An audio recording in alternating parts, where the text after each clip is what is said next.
모든 국민을 보호하고 빈곤을 해소하고 국민 생활의 질을 향상시키기 위한 목적을 가지고 있는 국민연금. 이 좋은 제도가 지금 시한폭탄이라는 별명을 가지고 있습니다. 지난 7월 22일 국회가 53일 만에 원구성에 대한 여야 합의를 이루면서 국회 연금개혁특별위원회를 구성하기로 약속했는데요. 연금 재정 안정 및 4대 공적연금 등 개혁 방안을 논의하기로 해서 연금 개혁이 본격화할 것으로 전망되고 있습니다. 매달 세금처럼 빠져나가는 국민연금. 나중에 다시 이만큼 받을 수는 있는 건지 궁금해서 한번 알아봤습니다. 현재 국민연금의 가입자는 소득의 9%를 보험료로 내고 40년 가입 기간 시 기준생의 평균 소득의 40%를 연금으로 받도록 되어 있는데요. 내가 나중에 나이가 들어서 일을 하지 못하게 됐을 때 평균 소득의 40%는 매달 월급처럼 받을 수 있다는 건데요. 이 좋은 제도가 지금 시한폭탄이라는 별명을 가지고 있습니다. 첫 번째 문제. 국민연금을 받는 사람의 숫자가 너무 많이 늘었다는 겁니다. 합계 출산율은 OECD 회원국 중에 가장 낮은 0.8명인데 그에 비해서 고령층 인구 비중이 늘어나고 있습니다. 국가가 망하지 않는 한 연금은 계속 줘야 되는데 고령화 사회에서 수급자는 빠르게 늘어나고 있다는 거죠. 국민연금은 2042년부터는 적자가 될 것으로 보이고 2057년에는 기금이 바닥이 될 것이라는 전망이 나왔다고 합니다. 그럼 당장 저 같은 30대도 국민연금을 받을 수 있는 게 맞는지, 내가 돈만 내고 받지는 못하는 그런 상황이 되는 건 아닌지 걱정이 됩니다. 뿐만 아니라 연금 지급액도 늘고 있습니다.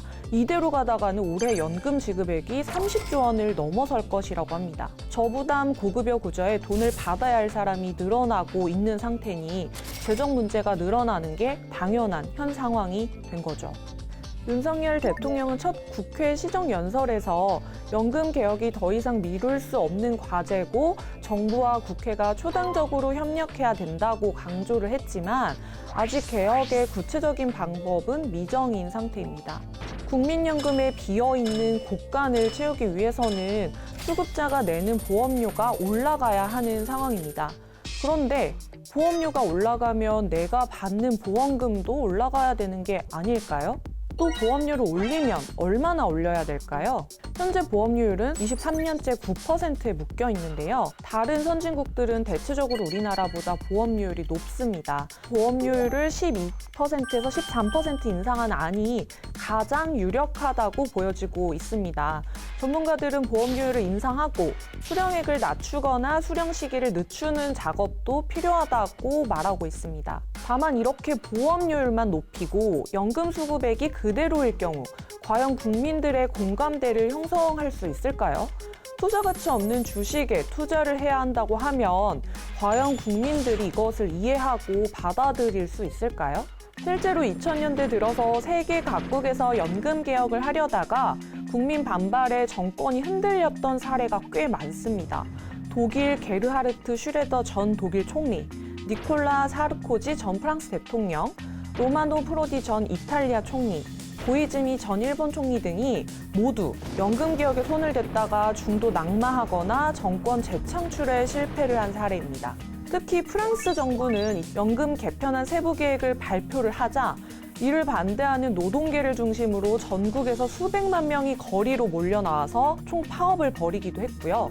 브라질에서도 자이르 보우소나루 대통령 정부가 연금 개혁을 추진하자 노동계와 좌파 정당, 사회단체 등이 거세게 반대를 하기도 했습니다.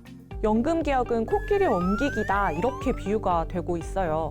장기적으로 부담은 늘고 혜택은 줄어드는 방향으로 개혁이 이루어져야 되기 때문에 국민의 입장에서는 손해보는 장사를 하는 것 같은 기분이 들고 표를 의식할 수밖에 없는 정치권으로서는 실행하기에 많은 눈치가 보일 수밖에 없습니다. 그렇지만 연금 개혁은 반드시 필요한 상황이고 무자르듯 단번에 끝낼 수는 없는 상황이기 때문에 충분한 사회적 논의와 합의가 필요한 이슈입니다.